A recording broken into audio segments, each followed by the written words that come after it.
Hello everybody, it's Amy from Winterwoods Studio, and if you saw the recap, it really is a Winterwoods Studio today. It is November 1st, it's Friday. I'm refilming the beginning because I did totally different things. The video's not edited, again. Yesterday was Halloween and it snowed. And it was kind of fun to wake up to it this morning, although I'm not quite ready for it. So, but I have a real fun video for you this week. It is full of a mishmash of different art things. The first thing being Paul Rubens sent me a package of supplies to try. This is not sponsored by them. It was just a gift, free for me to try. So I'm really excited about these, and I will show you them in a minute. And then the next thing I did was I tested 3 sketchbooks that I have been wanting to try to see which one handles pen and ink and watercolor the best, and there was a clear winner. So I'm going to show you the 3 sketchbooks and which one won. And then I did these fall illustrations in pen and ink. So I'm going to show you that as well, show you how I did that. And then I have 2 new art books. Well, one of them's new to me, but I'll just grab them here. And I'm going to show you these 2 new art books. The first one is Reverie by Sibylline Maynette. I'm sure I said her name wrong. She is a gouache artist. I think she works primarily, sorry if I have hair in my face. I think she works primarily in acrylic gouache. I've already read this book cover to cover. It's really good. I'm going to do a little flip through and show you that. And then this other one is new to me, but it's Birds of the World, and it's a little bit in rough shape, but I got it for $12 on Thrift Books, and I'm really excited. You guys know how I really love these old illustrated guidebooks, whether it's like birds or animals. I really like them. They're a lot of fun to work from. So I'm going to show you this as well. So we have a big fun art video for this week. So grab yourself something cozy to drink, come on in, and let's get started. Alright, so I'm going to do a quick, this video is sponsored by me. My new website is completely up and running. It's www.winterwoodstudio.com. It'll be linked down below if you want to check it out. I've got like my illustration portfolio up there, an about me section up there. But the really fun part is I have a monthly newsletter now, which is like a fun, chatty pen pal type thing that you'll get once a month from me in your inbox if you want to sign up for it. And I'll do a little recap of what I did the month before and any sneak peeks at supplies I'm going to be trying in the upcoming month, and like recipes and what I'm reading and what I'm watching and any fun and exciting news. It'll all be in there. And then I also have a blog on there too now. The post for that hasn't gone up yet. It'll go up this coming week. This should be going up on Saturday, November 2nd, so it will be going up this coming week. And I should have mentioned both the blog and the email subscription is totally free. You don't have to, it's just, you know, a fun way to connect with my community. But the blog is going to be a deep dive into like art topics and like things we deal with as artists and supplies and the business side and like whatever we feel like talking about. And I was kind of hoping it might be a place to talk about some stuff that I can't get into in depth on YouTube because YouTube, the algorithm may not like it. And that you don't have to subscribe to it. It'll just go up. I'm thinking once a month to start, maybe more if it goes well. Like articles written by me up on my blog. So that will be linked down below. And along with that, I have totally revamped my Patreon. There's only one tier. It's $5. And it's got like mini, like, I'm gonna say blog posts, but it's not the same as my blog. It's like behind the scenes stuff and not recaps, photos that I wouldn't share on YouTube, and what I'm doing, and you know, that sort of thing. And that goes up once a week over there. Plus there is a video. It's all one tier. So there's an exclusive video there each month, which can be tutorials or process videos or studio hangouts. That'll be linked down below too. It's all $5. I just wanted to simplify and make one tier. So if you want to check it out, please do. And now we'll get on to the fun stuff now that I've done my sponsored by me section. So let's open this and see what Paul Rubens sent us. Okay, so we have, what do we have in here?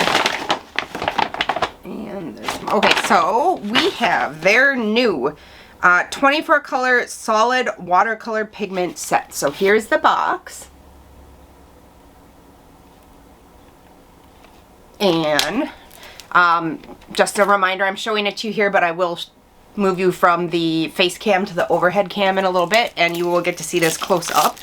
And we will swatch it and test it and probably do some a painting or an illustration or something with it. Ooh, look at it. The tin is so pretty. It's so pretty. It's like rainbow. I love rainbow. Let's see what's inside. So there's a little booklet that we will look at in a minute, and I imagine this is a swatch card. And here are all the little individually wrapped paints right there. And then if we take a look at this brochure, this is really interesting, you guys. These have the pigment, the actual pigment numbers, and the light fast rating. That is awesome. Look at that, you guys. I'm really excited. That makes me so excited. You know me, I'm a stickler for the pigments and the light fast rating, so that is awesome. It says the color is delicate with good coloring, strong staining and diffusion, even in natural color mixing, showing the rhythm of the watercolor spirit. That sounds super fun. So I think what we'll do is, well, I'll move you from here to here, and we'll open these and we'll swatch them. And I think that'll be the first thing we do this week is try these paints and see what we think. And we'll go from there. Okay, let's go try some new paints. Okay, so the first thing we need to do is unwrap all these pretty little watercolors and get them situated. So, let's, ooh, that's sparkly.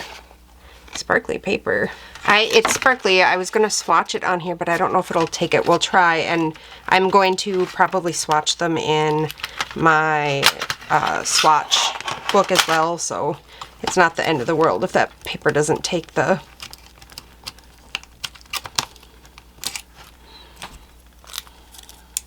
So we start with a, this says Paul Rubens Solid Watercolor Pigments. So I'm not sure if that means if they're like gouache, like opaque, or what that means. So we're gonna have to, I'm thinking they might be opaque, like gouache. These will be really interesting to try. I'm not going to take them out of order even if they are not chromatically arranged, because I want to know what their light fast rating and transparency and everything is. So if you're one of the people where you need everything always in chromatic order, unless these are already chromatically arranged, you might be out of luck today. 1, 2, 3, 4, 5, 6, 7, 8, 9, 10, 11, 12, 13, 14, 15, 16, 17, 18, 19, 20, 21, 22, 23, 24. There's 2 extra colors.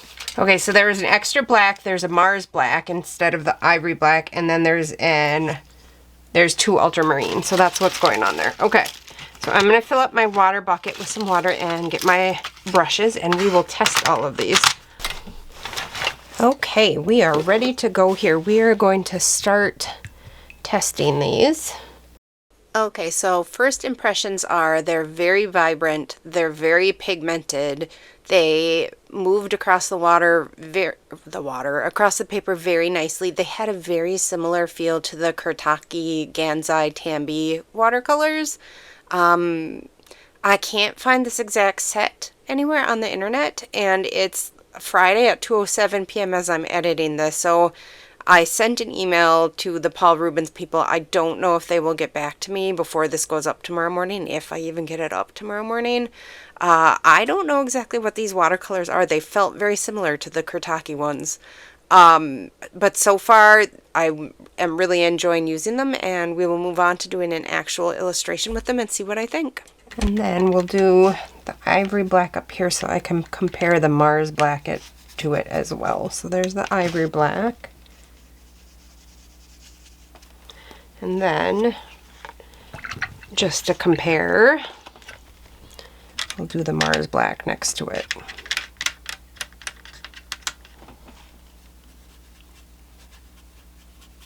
Okay, alrighty. I'm going to let these dry and think about what I feel like doing today. Okay, you guys, so I have 3 sketchbooks here, and I am wanting to do some line, pen and ink, and wash type sketching. These 2 I haven't used yet. This one I've done some stuff in. It held up well to alcohol marker. I thought I did an acrylic one in here too. I guess maybe I didn't. I thought I did. Okay, so this is a, no, it's not a cream paper. This is a vellum surface. So I'm just going to probably sketch the same thing on each piece. Or, you know what, maybe I'll just even just do some swatching. I think I will. I'm just going to do like some swatching to see how it holds up to... I think what I'll do is this the regular paper? I don't think so. What I'm going to do is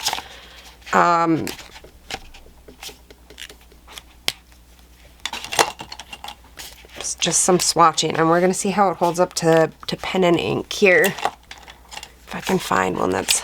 There we go. So I just ended up doing a couple quick doodles and then putting some Daniel Smith watercolor in them.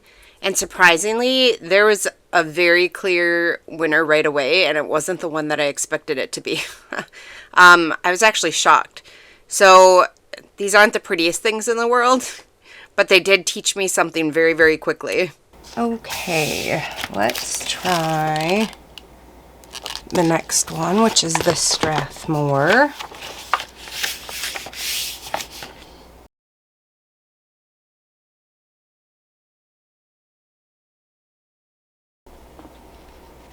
I think I can tell already that I'm liking the Strathmore paper better, which is weird because I thought for sure I'd like the Stillman and Byrne better. This is the right paper, right? The first page. Feels the same. This paper is a little thicker too. I think I'm going to use that. I'm not even going to finish, well, oops, I shouldn't have. To be fair, I guess I should test it on the Arctics, but we'll see.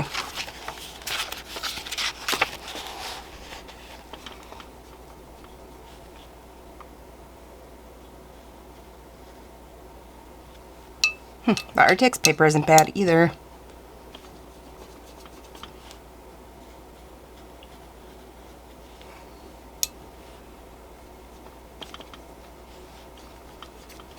I think I might like the Arctics paper better than the Stillman and Byrne too. Which is weird because I thought for sure this is their mixed media. I mean, it's not terrible. I'm pretty sure the Strathmore is the best. Okay, so I picked the journal I'm going to use.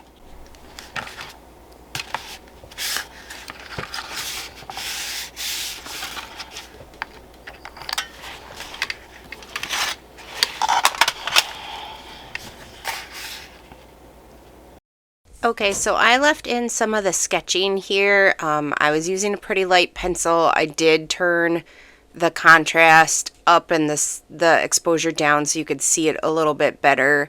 I did all of these just from imagination. The only thing I did check a reference on was the mouse that I'll do at the end. Because this is so hard to see, I'm not going to leave in all of it. But I'll leave in some, and I will, this is the video for my Patreon for November, or one of the videos if I do more than one. So this will be up there with like real-time teaching and what colors I'm using and some tips on color mixing, and also there will be the outline of the sketch available for my patrons to download. So if they want to follow along and they don't feel like drawing, all they have to do is transfer my sketch to their paper and they can just follow along. I may do another video for Patreon in November. I'm not entirely sure because this one was a shorter one, but we'll see. Okay, so here we are doing the inking. I used the, I think it's sepia or brown of the Sakura Pigma Micron for the inking. And this is just a little bit of the inking. Again, this will be up as a full-time, real-time video, close to real-time video over on my Patreon along with the outline. I got a new light. And I feel like it's less good than the light I was using before. I feel like it's harder to see now than it was with the light I had before. I cannot win, I guess. So, yeah, this light was, I think, like $30, and then the one I had before was $45, and neither of them apparently work very well. So, I'm trying. If anybody has a good lighting situation, let me know, because it's dark, and it's only gonna get darker. I got cut off there. I'm not sure what happened. So here is some of the watercolor process using these Paul Rubens watercolors. These were lovely to work with. I really enjoyed them. They worked really well. They were super vibrant. They reacted the way that I would expect watercolors to react. There wasn't any weird bleeding or blossoming. They didn't dry down really light. They stayed vibrant once they were dry. Yeah, all in all, I'd say these are a good quality, maybe an intermediate level paint. They do have, some of the tubes are a mix of several pigments. Some of them are single pigments, so I don't know if that matters to you, but if it does, make sure you read the labels so you know what you're getting. This is pretty much the equivalent of a hot press paper, so I didn't fully test out, some of the effects you would expect to get on a cold press paper. So if you're going to use them on cold press, you may want to do some tests of your own, but I don't think that they would react terribly differently than what they did here. They seem like a good quality paint, and like I said, the pigment number is listed, so you can do your own research and see what you think of the light fastness of those pigments, and then they also have their own company rated light fastness, so you can check things out thoroughly and see what you think about the paints. But I think they're a pretty good paint. Okay, I took a break. My birthday package of the stuff I ordered with my Blick, gift card just came. So I took a break, and then I had some lunch, and I sketched out some little animals. I don't think I'm going to paint them right now. We'll see. But right now I'm going to paint this little mouse, and then we're going to get out our colored pencils for some detail, I think. So I actually ended up not getting out the colored pencils. I was just having fun with the paints and keeping things a little bit looser, and I ended up doing a couple layers of watercolor and letting them dry in between so that I didn't screw things up. But I didn't need the watercolors, or the colored pencils. I felt like I got to a point where I was like, you know what, this is done. I don't want to do any more details. I don't want to end up making it feel overworked or like I lost the freshness of the lines, and I stopped. I really do think these are a good intermediate level of paint, assuming, I don't have all the pigment numbers memorized. I keep meaning to do it, but I haven't done it yet, so I can't look and be like, oh, PY122, that one has good light fastness. So I'm going off, what the company says, really, which is what I do for all the watercolor paints I do. I do have the book, The Secret Lives of Color, and they do teach you about the pigments in there, and it's one of my goals for this winter is to try to finally learn all the pigments so I can, be trustworthy, because I know all companies can have issues. I'm really enjoying this sketchbook, everybody, for this. This might be the best smoothish paper that I've ever used to do a pen and ink type thing. What is this? It's the Strathmore Mixed Media. Really enjoying it. This is definitely probably going to be a buy again. I already know, I'd like to have it in a bigger size. So again, if you want to follow along in close to real time with an outline of my drawings and like the materials list, that's up on my Patreon this month. It's all $5. It's all one tier again. That'll be linked below if you want to check it out. We're going to move on in a minute here to some graphite and colored pencil, I think, is what happens next. Okay, so I am just playing right now. It is 2:22 on Monday, and I'm going to have to go get the kids pretty soon, but let's see. I have been drawing on my iPad this weekend, and I think I want to try it with the face. I've been playing also with combining graphite and colored pencil. So, is this big enough? I'm going to, I sketch these and mostly refine them on my iPad, and I've got a little scrap of this Bristol, this is the Strathmore 400 series Bristol Smooth, and I'm debating whether I want to get some of the vellum. But for right now, I think I'm going to transfer this little image to this scrap I have, and I'm going to do some testing with graphite and colored pencil. I have tons of drawing sets. I have the Faber-Castell set here and the Shinhan set here. The Shinhan was sent to me to try for free, and it has it's got a 10B, and the highest in the Faber-Castell set I have is an 8B. I don't know though. We'll see. I'll probably start with the Faber-Castell because they're easier for me to replace. I don't even know if you can buy these anywhere. If you know, let me know. So I was just noticing how nice and bright it is. You can't tell, but I have a new light. I think it's gonna make a huge difference. Let me know in the comments if you can tell the difference with my lighting situation. Although I'm gonna have to turn it off now here for a second to transfer this. So I'm going to start with a B, if I can get it without making a mess here. And that looks nice and sharp. I'm just going to start by transferring my line work, and this is also the time at which I can make any finalized changes to the sketch. I don't know, here before I turned on the light box, it seemed like the light was a lot brighter. I don't know what to say about it. That I did film the fall illustrations with that new light, and I do feel like it was not really good, but here it looked better. So I don't know. I'm trying to figure the lighting situation out, everybody. I'm doing the best I can on a limited budget, so sorry. Okay, so I've got her transferred. And I'm going to keep, working with the B. I should have, her hair is not all the way there. There we go. And I'm going to start putting in some shading. I think I'm going to imagine the light coming from this way. So this, I had to fiddle with the lighting, the light in the editing section here. This was way off. When I turned on that light this time, there was a really bad bounce back glare from the white paper.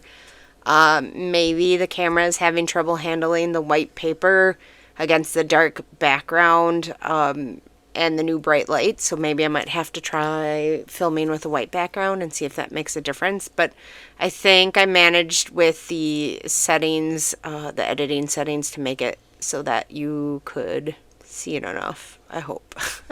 I really am trying, you guys. Hopefully it's going to be okay. So I'm doing some light layers of graphite, and I mean really light. I did pump up the contrast so you can see it here, but it's lighter than it looks here. If you do too thick of a layer of graphite, the colored pencil won't go down on top. So keep that in mind if you want to do some thin layers of colored pencil on top. Okay, so the trick with using colored pencil with graphite is you don't want to use a wax base, you want to use an oil base. The thicker it is, the less well this will work. So I've got my Faber-Castell Polychromos out. Another pencil that would work with this is the Prismacolor Varathane, if you have those. So I'm going to pick out some colors. I think I want to do her jacket probably a navy blue or a dark gray maybe. No, I think I want her jacket to be blue, and I'm thinking I want her goggles to be orange. So that's what we're gonna do here. And we're just putting down a very thin layer of color. That one's good. Where it's like we're tinting a photo. Actually, one more thing. We need a...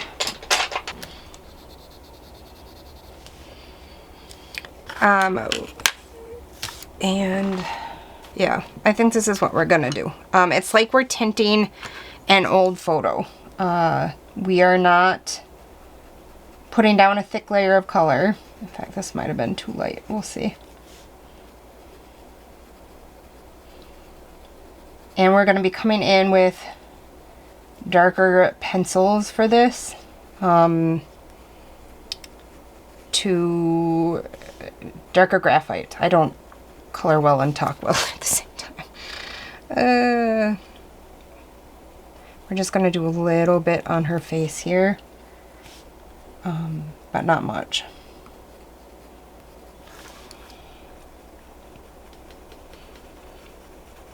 But we're going to be coming in with darker graphite to do more shadows. And if you put too thick of a layer of colored pencil, that's not going to work. So I did my best here, and then again in the next section. It was harder in the next section to color and light correct, but it's not great. In real life, the pencil layer looks a lot darker than it looks here. And in fact, actually, if you want to see a finished picture of this illustration, it is up on my website under my illustration portfolio. Here you can see what I'm talking about. It was really blown out on her face. I'm not sure why. I don't know if it's the light white paper against the dark wood. I'll play with it this weekend and see if I can fix it before I film another video. The lighting is a thing, isn't it? I guess I'm doing the best I can.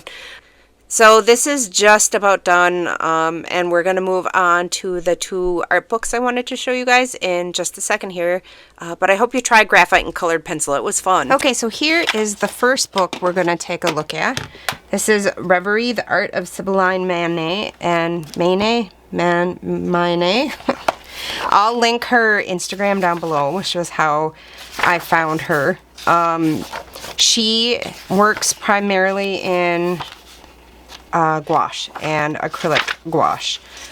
Here, let's look at the table of contents. So there's the introduction, her creative story, her workspace, which includes tools and materials, sketchbooks and digital tools, her inspirations, her illustrations, and her techniques and tutorials. And she does do some work in digital. So in the techniques and tutorials, it's sketching and doodling, digital painting, gouache painting, creating a digital art piece, painting with acrylic gouache, and stylizing a real scene. So we'll just do a quick flip through. But she does a lot of figurative work. And I particularly love her. This is the gouache tutorial. So she shows you like her steps for working with gouache. She does her entire piece as like a color mock-up on Procreate, and then she uses that to plan her palette, and then she paints it for real in gouache. So here's the sketchbook section, like pages out of her sketchbook, her approach, references, composition, reading direction, storytelling. It's a really helpful book and very inspiring to look through. So here are some of her favorite sketchbooks. Here are the digital tools she uses. It's just a really good book. I highly recommend it. And then the other book, which is new to me, is Birds of the World. I can't even get the whole thing in here. Sorry about that. I can't change the camera right now. But this is Birds of the World by Oliver L. Austin. I think, is this from the 80s maybe? Ooh, look at that. Just right away. Gorgeousness. Does this have a year in it? Oh no, 1961. This is an older book. I didn't realize.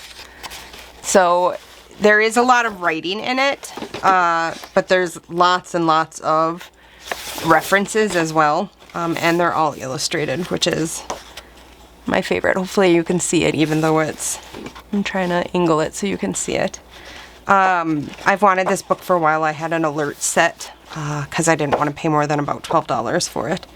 So lots of illustrated stuff in with all the words. I'm trying to find some other good pages to show you. Owls, parrots. And I like that it's like all the birds. I mean, Birds of the World is the title, but like it's not just like North America or, you know, one specific spot. I like that I feel like there's a good page. That's the one I was looking for. Hopefully you can see that. So like I said, I don't know if this book is even still in print. This is from 1961, but I will link it below if I can. So those are my 2 new books, and now on to the next thing. So yet again, I'm pre-filming the end. Hopefully this has been a good productive week. Hopefully I've gotten a lot done. I hope it was a fun video. I'm sure it was. If there wasn't enough content in it, I'll make it a 2-week video. But I'm sure I had a good time. All the changes to the Patreon will be down below. The link to the new Patreon tier, whatever, you know what I mean. And thank you for being here with me today. If you haven't hit the like or subscribe button yet, or if you'd like to leave a comment, all those help support my channel and I appreciate it very much. And until next time, happy creating!